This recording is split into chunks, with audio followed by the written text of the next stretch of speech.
People lie with words, but their reactions never lie.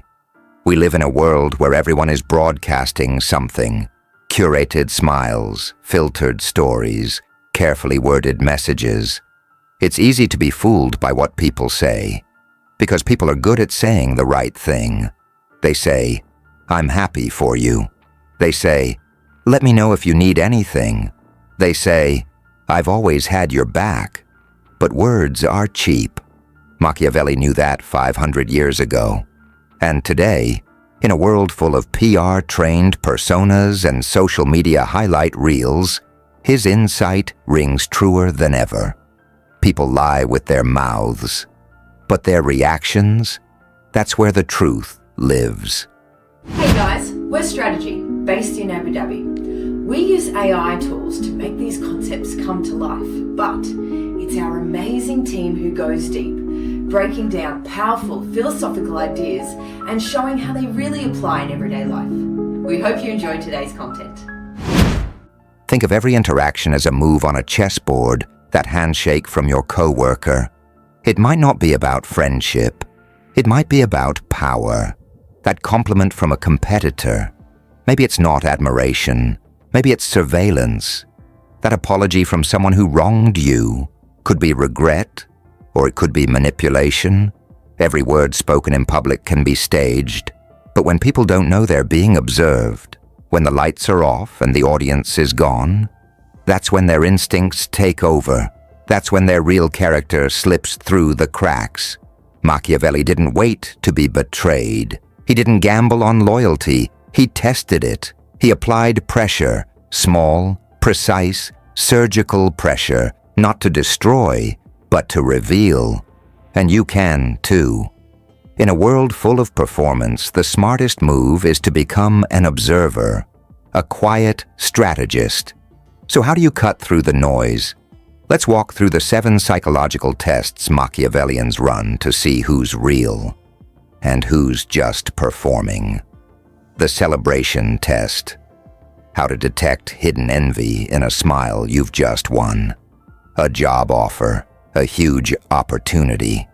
Maybe you finally launched that business, hit a major milestone, or got public recognition for your work.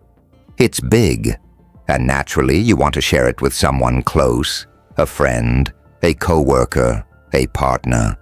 You expect joy, support, a little celebration maybe. But here's the truth.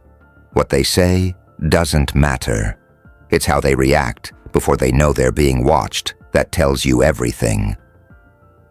This is the celebration test. The most subtle, the most telling, and the most ignored exposure tool in your psychological arsenal. You share your win. Watch carefully. If the person lights up instantly, no delay, no hesitation, that's loyalty. It's reflexive joy. It says, your success feels like mine. But if there's a pause, even a flicker of discomfort before the smile, a slight drop in their tone, or a too perfect, "That's amazing," that lands a second too late, you've seen something real, something unspoken, because envy is never loud. It hides behind soft applause and surface-level praise. It needs time to adjust. It calculates before it reacts. It asks, "What does this say about me?" before it says, "I'm happy for you." Why this test? Works because instinct can't be faked. People rehearse their words, but not their first emotion. That slips out, fast, raw, real, in body language, tone, facial micro-expressions. This is why the celebration test works so powerfully. It's not about what they say. It's about how long they take to say it. That delay, that's the tell. What you don't do. You don't confront them. You don't press for a bigger reaction. You don't explain the test. You just mark it, quietly. Because someone who struggles to celebrate your wins when nothing is at stake will absolutely struggle more when the stakes are higher. When you're winning bigger, faster, louder. The denied favor test. You make a simple ask, something small, reasonable, A quick favor that anyone willing should be able to grant without effort. Could you look over this for me? Can you give me feedback later? Would you mind helping me with this one thing? Nothing dramatic, nothing that requires sacrifice. Then just before they commit, you pull it back. Actually, never mind. I figured it out. Don't worry about it. And then you watch. If their expression relaxes too quickly, if their voice suddenly lifts, if you hear a little too much relief in their tone, you've just seen something real. That's not generosity. That's escape. They were already planning their exit. Excuses, delays, polite avoidance. Your retraction let them off the hook before they had to lie, and that little wave of relief they didn't mean to show. That's the truth leaking out. Why this test works. People hate saying no directly. It risks conflict, so they stall, they dodge, they say maybe, when they mean not a chance. But when you remove the obligation, their mask drops for just a moment. And in that drop, you see their real instinct. A person who wanted to help will say, "Oh, are you sure?" "I don't mind." They'll lean in, even after you retract. A person who never intended to follow through, they'll sound like they've just been spared. "Ah, okay, cool." Too fast, too light. It's subtle, but it's precise. This test reveals something deeper than unwillingness. It reveals disguised selfishness. They smiled when you asked. They looked agreeable, but their intention was already no. The only thing your retraction did was relieve them of having to fake it longer. Now you know. Their helpful image was just theater. What you do about it. You don't confront them. You don't mention the test. You don't punish them. You simply adjust your expectations. This is not someone to lean on in critical moments. This is someone who will disappear when you actually need them. Not out of malice, but out of quiet self-interest. The credit split test. You've just wrapped a collaboration, a project, a campaign, a joint effort. Something that took both of you to complete. It's done. It went well. There's momentum. Now comes the test. You give them the first move. You create space for gratitude and recognition. You praise them openly, maybe even before anyone asks. And then you watch. A loyal, grounded person reflects the praise. They say things like, "Couldn't have done it without you. We both pulled our weight. Honestly, you led the way." They recognize the shared effort and show balance. But a power climber. They take the stage, fast. They let your compliment land and say, "Yeah, I really had to push through at the end." It took a lot, but I figured out how to close it. Or worst of all, they say nothing. No return gesture, no acknowledgement, just absorption. They soak in the moment like they built it alone. Why this test? Works. Credit is currency. When success happens, people reveal how they handle advantage, whether they share the spoils or try to hoard them. Someone who can't share recognition in the small wins will never support your ascent when the spotlight gets bigger. Because to them, your success is a threat to their narrative. If they rewrite the story in their head with themselves as the sole hero, then you become the footnote, not a partner, not an ally, an accessory to their greatness. What you don't do, you don't challenge them. You don't force humility. You don't ask, "Why didn't you say something about me?" You mock the moment, because you've just seen their hierarchy, and in their version, you're already beneath them. The small disagreement test.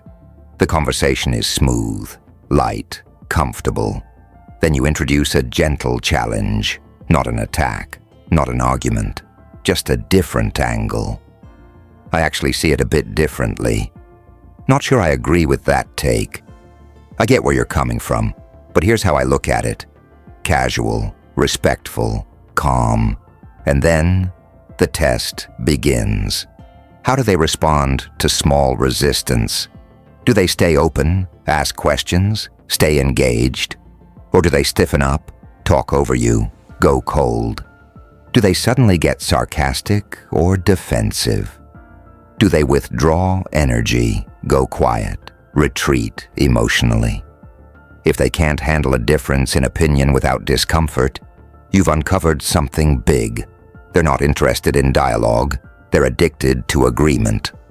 Why this test works? Because disagreement is truth's sharpening stone. Strong people welcome contrast. It helps refine ideas. Weak ones, they see it as disrespect. This is a test of ego containment, and most people fail it. They equate being challenged with being attacked. They see difference as defiance, and so they push back, not on the point, but on you. People who bristle at minor disagreement don't want allies. They want mirrors, reflections that nod, praise, and never push back. But here's the danger. If someone punishes you for offering a light difference, imagine how they'll react when real power or real conflict shows up. That's not a future partner. That's a future problem. What you don't do? You don't escalate. You don't explain your disagreement to calm them. You don't apologize for offering a perspective.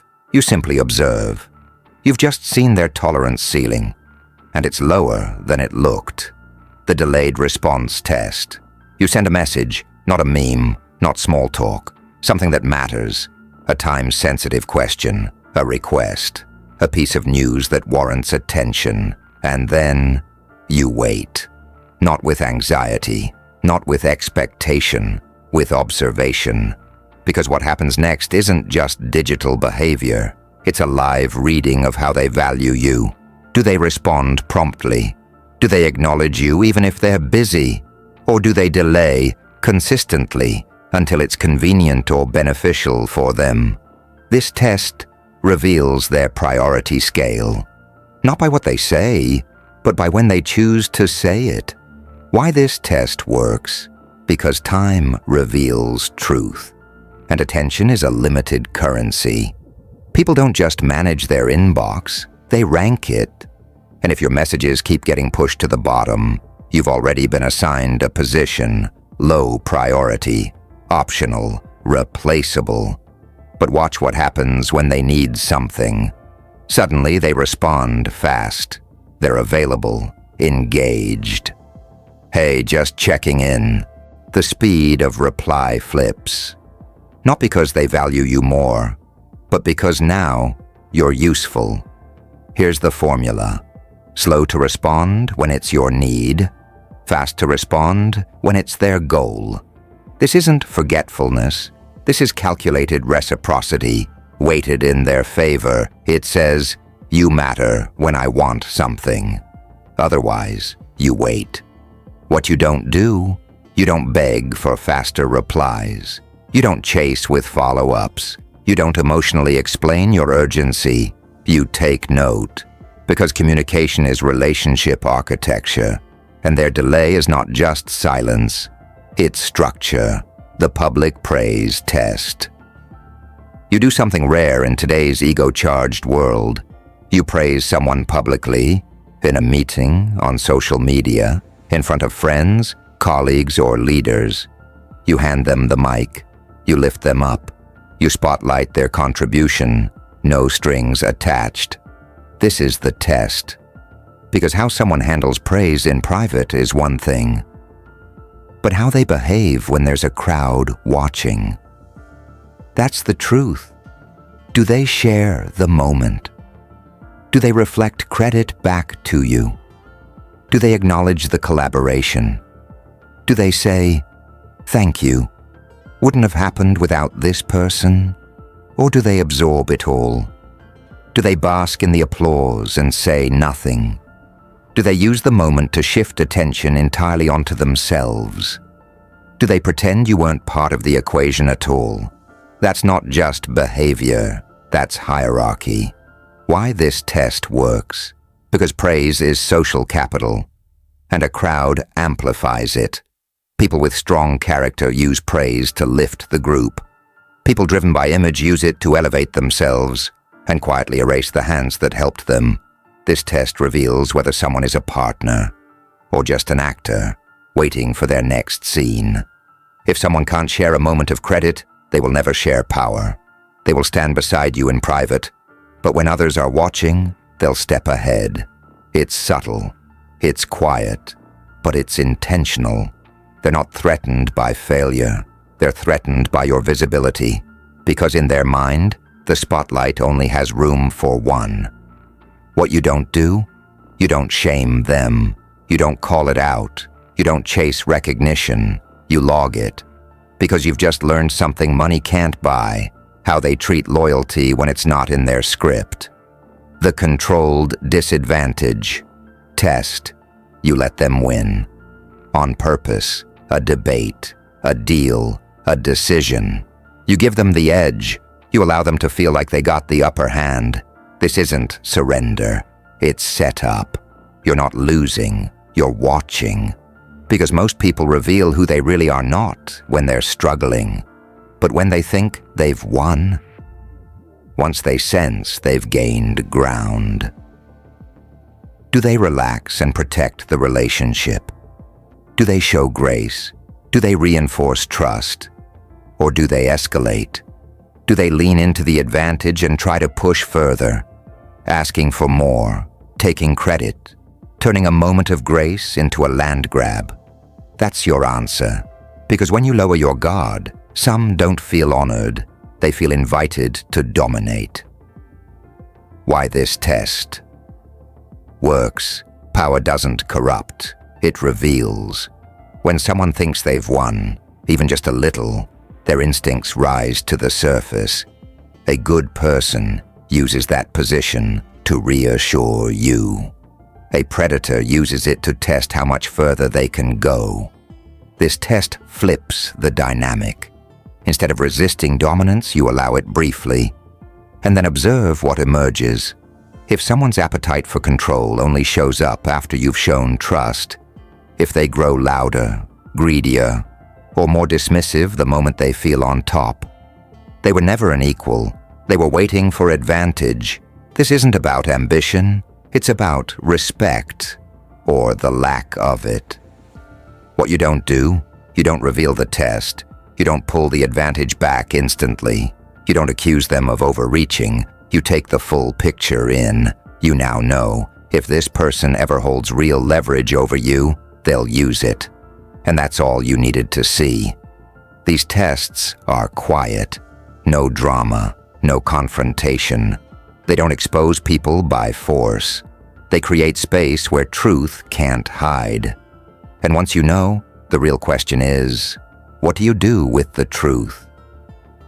Here's the Machiavellian response. If you see me again, well, congratulations. It means you're starting to think differently. It means you're paying attention. And if that's the case, you already know what to do next. Because in a world full of manipulation, silence, and strategy, you don't follow the noise. You follow the power. Thanks for spending time with us. If this sparked a new way of thinking, hit like and subscribe to keep the ideas flowing. And don't forget, check the description for the links to the original books and resources we used today. We'll see you in the next one.